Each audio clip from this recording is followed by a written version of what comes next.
I don't like standing behind podiums, so I'm going to walk around a little bit.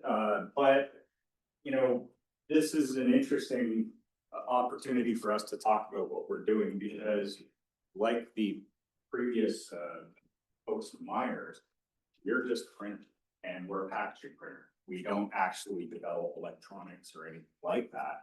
However, we've kind of gotten into this whole world of making intelligent blister packs. So I'm going to go through a bunch of stuff real quick. Marketing is going to make me talk about Jones, so I'll keep that as short as possible. But then I'm going to tell you a little bit about our journey of how we got from being a standard printer to trying to make a smart, intelligent package. Our CPAX map system that we developed to prove the concept. And then we actually did a study with real patients to kind of give you an idea of what really happens in the greater scheme of medication adherence. So, there it goes. I'll do this real fast because I'm just obligated by my marketing team. Packaging the future of healthcare, that's the motto we like to say. But effectively what we do is we manufacture packages that will hold medication either for pharmaceutical companies or for pharmacies, which is actually quite different. So we do both of those. We do packaging the noun and packaging the verb. And when I get into our divisions, our first division, cartons and labels, it's pretty self-explanatory what we make in that division. We make folding cartons and we make labels.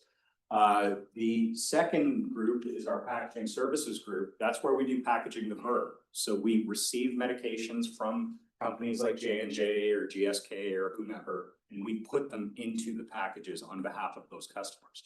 The pharmacy side of things, now this is a funny little thing, but we provide almost everything you need to dispense a medication from a pharmacy in Canada or the US. Doesn't exactly work that way around the world, but Canada and the US, a lot of refilling of pharmaceuticals happens. And then finally, we have a division called medication adherence. And really what that division is all about is it's about the idea of taking this type of product. So this is a blister pack. Okay, the idea to quickly explain what this is, let's just say, for example, you have 5 medications that you have to take at multiple times during the day and so on and so forth. So what you normally would do is you get 5 little vials and then you'd take a medication, manage it yourself and take it when you need to. This is a pack that's actually filled by the pharmacist. They're legally required to make sure that they put the right medications in the right dosage events.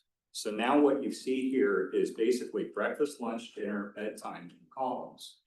And then you see Sunday, Monday, Tuesday, Wednesday, Thursday. So all the medication you need for that specific event is now inside this cavity and it's been put there by the pharmacist who has that obligation to make sure they're not putting the wrong medication in. This is available in Canada and the US. Most people don't know it's available because pharmacists hate them. It takes a long time to fill them. However, we have automation robots that fill these now in large robotic pharmacies. That's a big change. That's a little bit. So this is a blister pack for those who've never seen one. There's other kinds that don't hold multiple medications and are smaller and different formats, different dosages, but it's pretty simple concept. Okay. So how did we get from making a standard blister pack into an electronic one? What I didn't tell you is this is an electronic blister pack, and we'll get into how we got there in a second. So this all started for us back in 2013, 2015. We're a printer. We were approached by the government of Canada who said, hey, we know there's lots of unused printing capacity out there. We want to figure out how to do printed electronics. What they didn't realize is when we talk about printed electronics, we're not talking about offset presses that are 40 years old, that are 107 centimeters wide and running at 18,000 sheets an hour. They're not thinking that. And there's no accuracy level to really print electronics on these types of machines.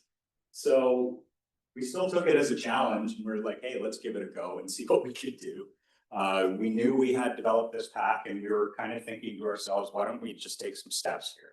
So we started by trying to print some things using, we were trying to create resistive multiplexed conductors and everything like that. But we did carbon and silver on PET at the National Research Council of Canada. So the government has that facility